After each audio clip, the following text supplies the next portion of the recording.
오늘 함께 보실 말씀은 레위기서 1장 14절에서 17절. 우리 한 목소리로 같이 읽겠습니다.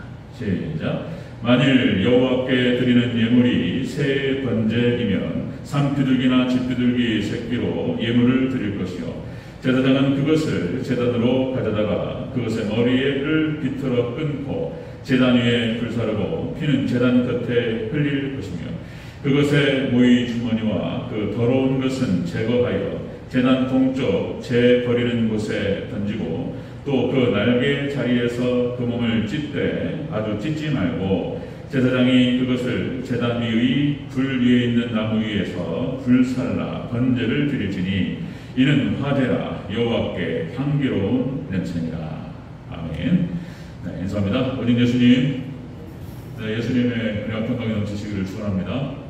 아멘. 네, 성경은 창세기부터 요한계시록까지 전체가 다 예수님 이야기다. 창세기 3장 이후로 구속사예요. 구속사. 다 예수님으로 봐야 되고 예수님으로 해석해야 되고 예수님으로 연결시켜야 된다는 말씀을 제가 수시로 좀 드려야 됩니다. 자, 오늘 레위기서는 우리가 지금 이제 3주째 살펴가고 있는데 레위기서는 예수님의 피가 흘러요. 성경 전체 66권 중에서 가장 많은 피가 레위기서 제사법이기 때문에 이게 다 예수님의 모형이고 예표입니다. 뭐 소의 번제, 우리 지난주에 보았지만 소의 번제, 그 다음에 양의 번제. 양의 번제가 바로 위에 있어요. 10절부터 13절까지 양의 번제인데 소의 번제하고 똑같아요. 그래서 건너뛰는 겁니다. 자, 새의 번제를 보는 거예요. 새의 번제. 자, 이 번제라고 하는 것은 자, 성령의 불로 불태워 죽이는 거예요. 제물을. 이 제물은 예수님을 상징하고 그리고 또 우리를 상징합니다.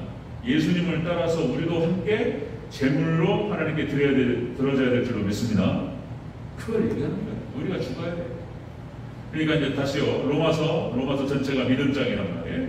자, 그래서 믿음이 무엇인가를 좀 설명하고 로마서 12장 1절. 그러므로 너희 몸을 하나님 기뻐하시는 거룩한 산 제물로 드리라. 이는 너희가 드릴 영적 예배니라. 아멘. 너희 몸을 거룩한 산 제물로 드리라. 12장 1절부터 믿음의 백성들은 어떻게 살아야 할 것인가? 이것이 이제 12장 1절부터 시작하는데 딱 1절부터 딱 얘기하는 거예요. 헌신이에요. 헌신. 우리가 가끔 가다가 헌신 예배 드리죠. 모예배가 됐든. 그래서 이제 그것이 이제 우리 교회의 문화가 돼가지고 헌신 예배 따로 정해서 여전도회 제1여성교회 헌신 예배, 그 다음에 제1 남성교회 헌신 예배, 청년부 헌신 예배 그러잖아요. 그러니까 특별히 헌신 예배만 드리는 게 아니고 헌신 예배가 특별한 날이 아니고 모든 예배가 다 헌신 예배입니다. 모든 예배를 그렇게 드려야 돼요. 우리 자신을 완전히 내어드리는 그런 예배. 그래서 여러분들 그 예배 승리자들, 성공자들 되시기를 축원합니다. 모든 축복이 여기서 와요. 하나님께서 모든 걸 다 예배를 통해서 주시죠. 예, 지금 우리가 예배 들어가면 살펴보고 있는데, 자, 예배입니다. 예배. 자, 오늘 새의 번제. 어떤 규례로 이것이 무슨 의미를 갖고 있는지 같이 한번 살펴보겠습니다. 제가 제목 안 불렀나요? 새의 번제 의미입니다. 같이 한번 따라하겠습니다. 새의 번제 의미. 예, 새의 번제는 어떤 의미를 갖고 있느냐? 자, 첫 번째입니다. 첫 번째. 자, 비둘기 새끼를 예물로 드리라. 비둘기 새끼를 예물로 드리라. 이렇게 말씀하셨어요. 14절을 같이 한번 읽겠습니다. 14절. 시작. 만일 여호와께 드리는 예물이 새의 번제이면 산비둘기나 집비둘기 새끼로 예물을 드릴 것이요. 아멘. 비둘기 새끼, 새 번제이면 너희는 비둘기 새끼로 예물을 드리라. 자, 이것은 무슨 의미를 갖고 있냐면 가난한 자들이 드려야 될 예물을 의미합니다. 그러니까 당시에 출애굽한 이스라엘 백성들 안에서도 여러분들 양을 드리고 소를 드리고 염소를 드릴 수 있는 사람도 있었는데 그렇게 못 드리는 사람도 있었다는 거예요. 그 200만 명 족속 중에서 장정만 60만 명이에요. 그러니까 그 중에서는 드릴 수 있는 여건이 있는 사람도 있었고 여건이 안 되는 사람도 있었다는 거예요. 그래서 가난한 사람은 새의 번제라도 드리라는 거예요. 새의 번제라도 드리라. 그러니까 이제 염소나 소나 소 한 마리 잡으려면 어떻게 돼요? 비싸잖아요, 그죠? 양도 비싸잖아요. 그러니까 그러면 새의 번제라도 드리라는 거예요. 비둘기라도. 자, 이 작은 것을 드리라. 자, 여러분들 하나님께서 우리 하나님 백성들을 축복하실 때 축복의 조건이에요. 우리를 축복하시는 조건이 예배를 받으시는 건데 그 예배 때는 반드시 빈손으로 나오지 말라고 하셨어요. 하나님 꼭 예고를 말씀하세요. 뭘 가지고 오라는 거예요. 굳이. 자, 여러분들 출애굽기 34장 19절에서 20절 말씀에 이런 말씀이 있어요. 자, 6월절, 7.7절, 그 다음에 초막절 3대 절기를 말씀하시면서 하나님 말씀하시기를, 자, 빈손으로 내 얼굴을 보지 말지니라. 빈손으로 오지 말라는 거예요. 뭐라도 갖고 와란 말이에요. 그 이유는 뭐냐면, 다시 말씀드리면 축복의 조건이에요. 하나님께서 그걸 받으시고 그리고 몇 배로 갚아주시는 거예요. 근데 몇 배로 갚아주실 수 있는 근거가 없는 거예요. 근거가. 하나님께서 조금이라도 그걸 받으시고 여기에 대해서 부어주신다는 거예요. 이 축복의 조건이 이게 헌신이고 헌금이에요. 그러니까 뭐 하나님께서 그거 헌금 받아가지고 뭐 맛있는 거 사 먹고 이런 게 아니라고 말씀드렸잖아요. 뭐 여행도 아니고 하나님께서 그런 게 아니고 우리를 축복하시기 위해서 드리라는 거예요. 빈손으로 오지 말라는 거예요. 자, 다시 말씀드리면 역시 이제 뭐 가인의 예배, 아벨의 예배 뭐 그랬잖아요. 세세 예배 뭘 드렸단 말이에요. 그런데 뭘 드릴 때도 정성을 다해서 드려야 되는 거예요. 그냥 덤벙덤벙한 게 아니고 하나님께서는 자, 믿음으로 드리는 것을 하나님 받으신다라고 말씀드렸어요. 자, 솔로몬의 1,000번째 예배도 많이 드렸기 때문에 많이 받았던 거예요. 그러니까 이게 이제 물질 축복이라고 하는 것이 이게 헌금하고 직결되는 거예요. 헌금하고. 하나님께서 빈손으로 오지 말라 이렇게 말씀하셨어요. 자, 마가복음 12장 41절 44절은 여기 이제 과부의 두 랩돈 얘기가 나옵니다. 과부의 두 랩돈. 예수님께서 그걸 보시고 제자들에게 말씀하셨어요. 이렇게 말씀하십니다. 이 가난한 과부는 헌금함에 넣는 모든 사람보다 많이 넣었도다. 이 과부는 가난한 중에 자기 모든 소유, 생활비 전부를 넣었느니라.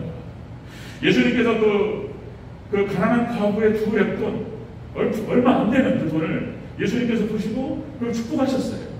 그 뒤에 이 두 랩돈을 넣었던 이 과부가 어떤 축복을 받았는지에 대해서는 자세히 기록은 나지 않지만 아마 많은 축복을 받았을 것이라고 보는 거예요.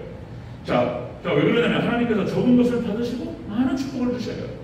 자, 여러분들 엘리야가 이스라엘 본토를 떠나서 사르밧이라고 하는 곳으로 갑니다. 시돈지만 사르밧 과부가 자기들 아들하고 먹고 죽으려고 그거 이제 한 번 조금 남은 거 그거 내놓으란 말이에요.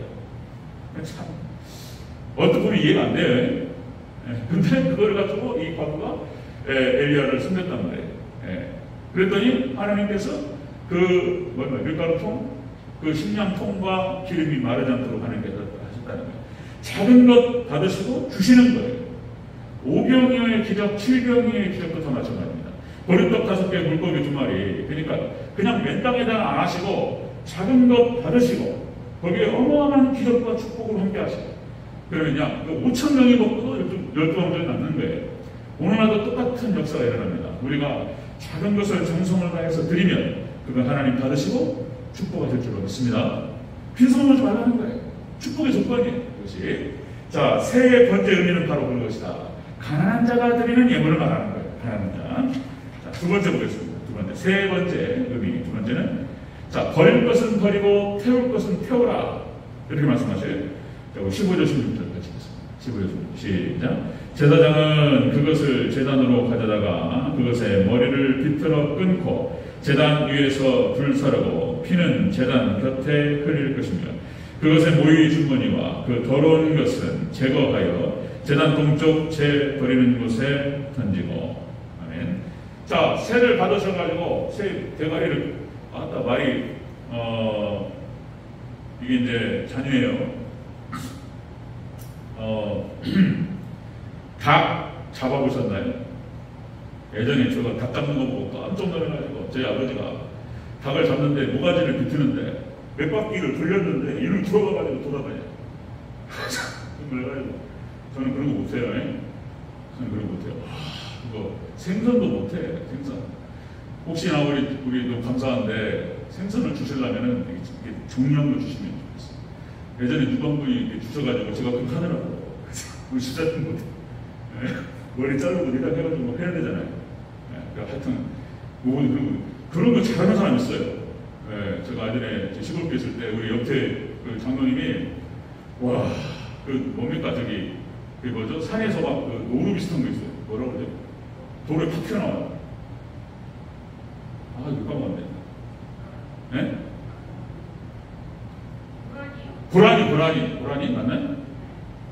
제가 한 10년 넘도록 한 3번을 친 것 같아요. 3번. 갑자기 튀어나오니까. 그러면 차로 때리잖아요. 차 망가지잖아요. 그죠?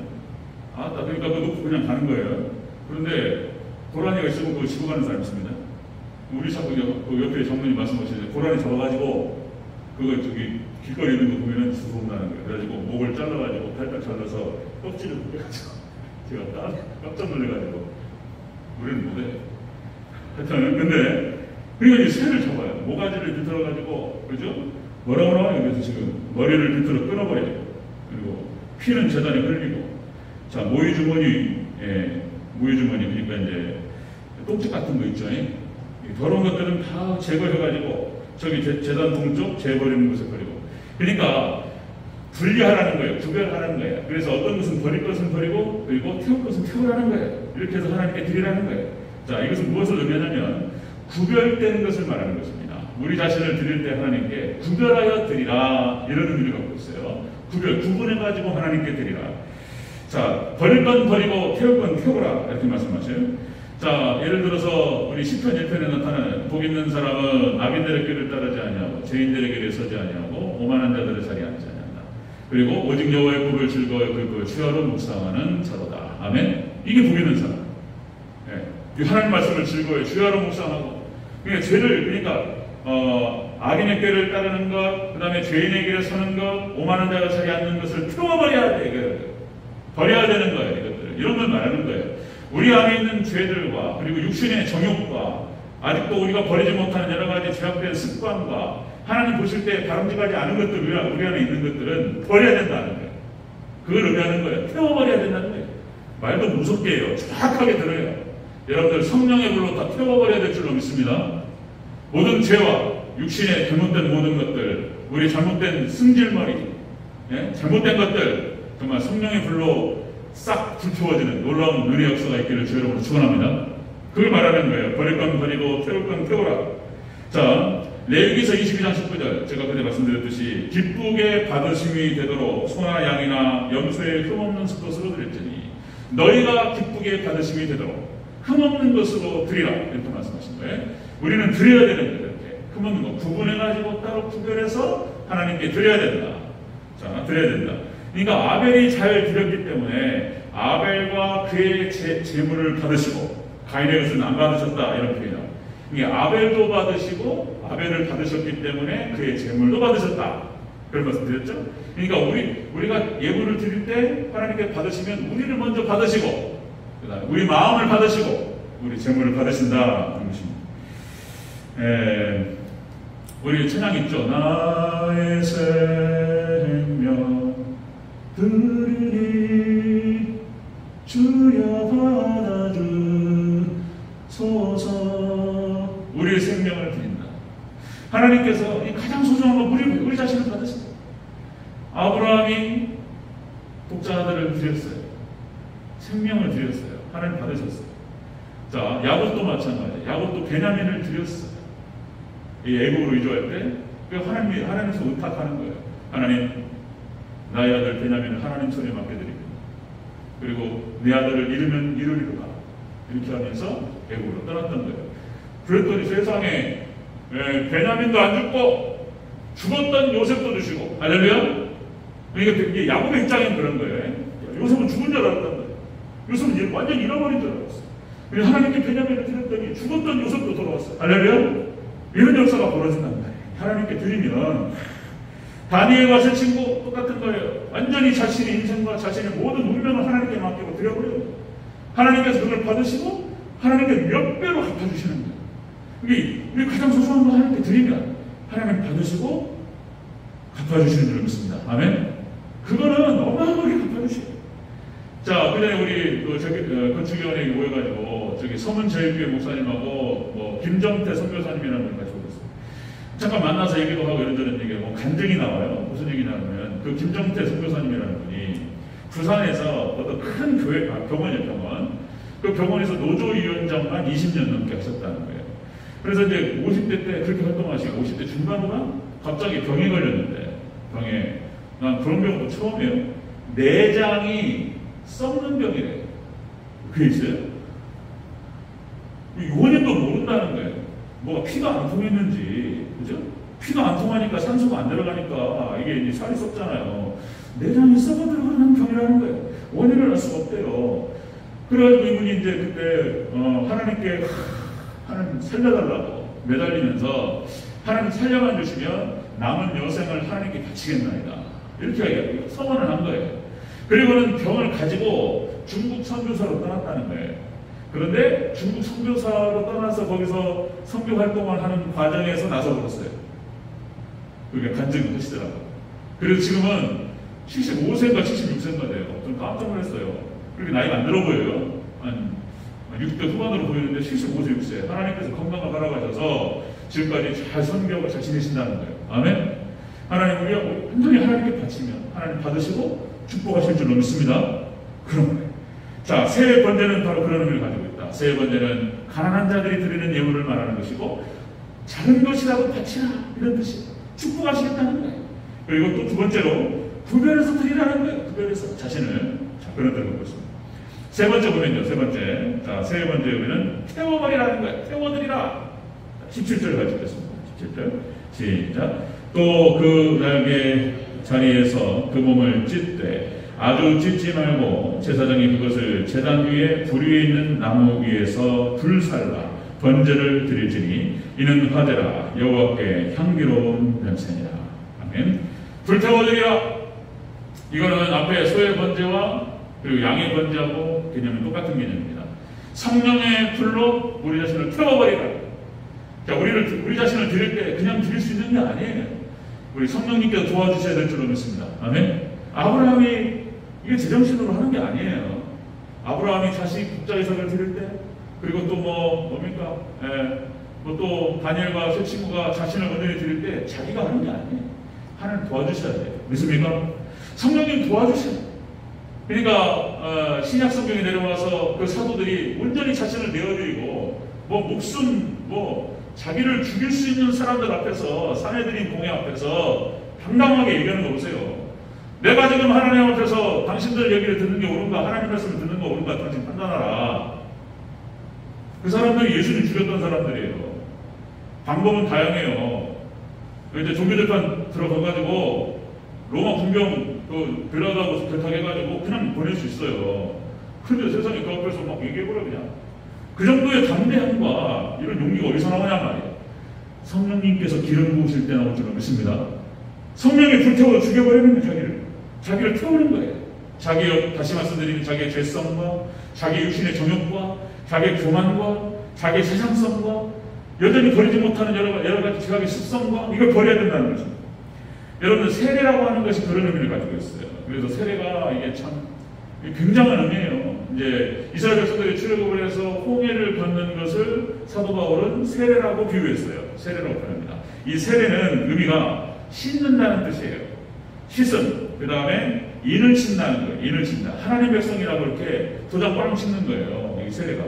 그 다음에 기름 붓는다. 그런 의미를 갖고 있어요. 세례라고 하는 것이. 자, 그래서 사도행전 2장 38절 베드로가 이렇게 표현합니다. 자, 베드로가 이르되 너희가 회개하여 각각 예수 그리스도의 이름으로 세례를 받고 죄 사함을 받으라. 그리하면 성령을 선물로 받으리라. 그러니까 교회에 입교하는, 교회의 멤버십이 되는, 교회에 들어오는 중요한 상징적인 절차예요.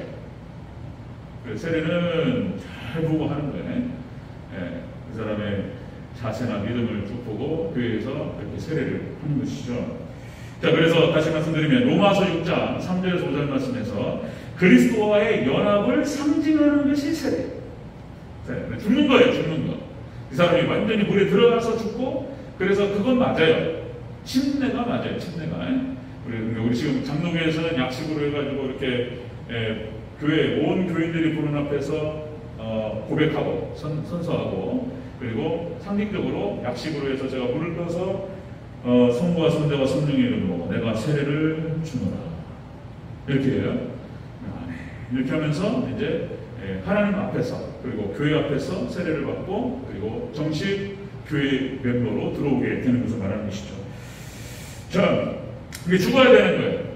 역시 이제 하나님 백성으로서 한번 죽어야지 이제 사는 거예요. 자, 갈라디아서 2장 20절. 내가 그리스도와 함께 십자가에 못 박혔나니 그런즉 이제는 내가 산 것이 아니요 오직 내 안에 그리스도께서 사시는 것이다. 아멘. 우리가 잘 죽을 때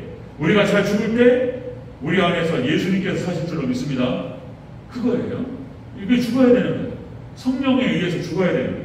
에베소서 4장 22절. 너희는 유혹의 욕심을 따라 썩어져가는 구속을 따르는 옛사람을 벗어버리고 오직 너희 심령이 새롭게 되어 하나님을 따라 의와 진리의 거룩함으로 지으심을 받은 새 사람을 입으라. 옛사람을 벗어버리고 새 사람을 입으라. 에베소서 4장에 에베소서는 교회론을 얘기하는 거예요. 이게 쉽게 뭐냐면 교회 멤버요. 교회 멤버. 에베소 교회를 향해서 지금 사도 바울이 지금 편지를 쓰고 있는 거예요. 교회를 향해서. 교회 멤버예요. 그러니까 이미 세례를 받은 사람들이 들어왔어요. 그런데 아직도 여전히 죽지 않는 옛사람이 있는 거예요.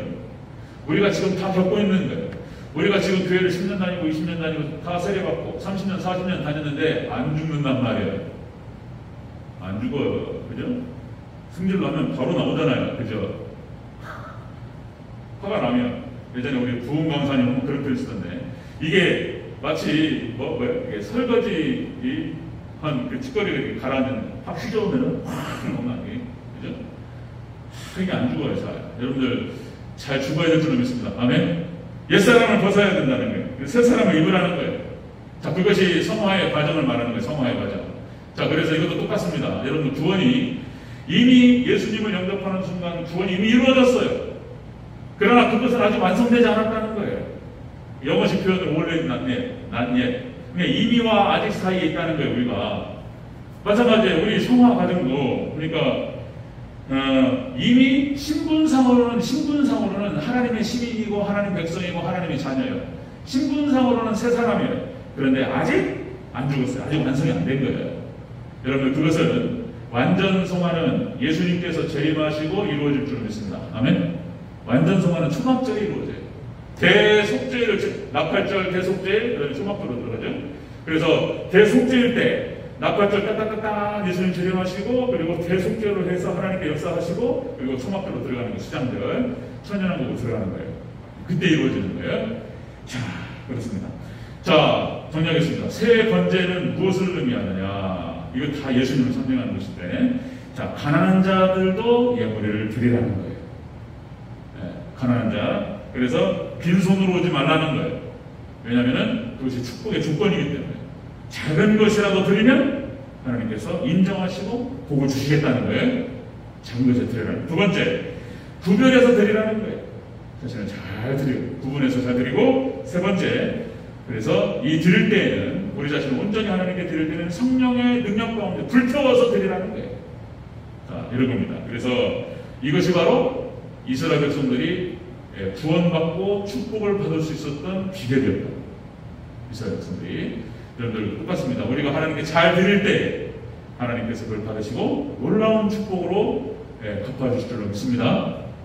여러분들 이 축복이 있으시기를 다시 한번 제 이름으로 소원합니다. 아멘. 기도하겠습니다.